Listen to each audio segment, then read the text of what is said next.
Revolutionizing mobility, the digital bridge that lets paralyzed individuals walk again. In this world, paralysis is not an end, but a challenge to be conquered. Picture this: a man, paralyzed after a terrible accident, stepping forward, walking, and even climbing stairs. Seems impossible, right? But it's true. A team of dedicated neuroscientists made this a reality.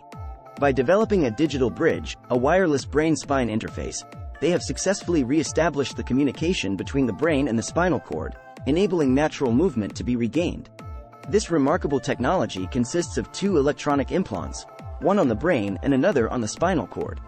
The brain implant picks up the signals from the brain when we think about walking, and this information is then transferred to the spinal cord implant, which triggers the leg muscles to move. This is all made possible by advanced algorithms using adaptive artificial intelligence methods, which decode the intentions of movement from brain recordings in real time. These intentions are then converted into sequences of electrical stimulation to the spinal cord, resulting in the activation of the leg muscles for the desired movement. The digital bridge is not just a temporary fix either. The patient experienced a significant recovery in his sensory perceptions and motor skills, even when the digital bridge was switched off.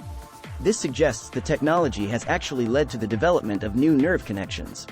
Imagine the potential here, for millions of people around the world dealing with paralysis. This is only the beginning. The researchers are hopeful that this technology could extend to restoring functions of arms and hands, and even assist patients paralyzed due to stroke. A commercial version of the digital bridge is also on the horizon, with a goal to make this life-changing technology available worldwide. This is a testament to the incredible leaps we are making in the field of neuroscience and the potential we have to transform lives. As we look forward, we can see a future where paralysis may no longer be a life sentence, but a condition we can overcome. Remember to like and subscribe for more neuroscience news updates.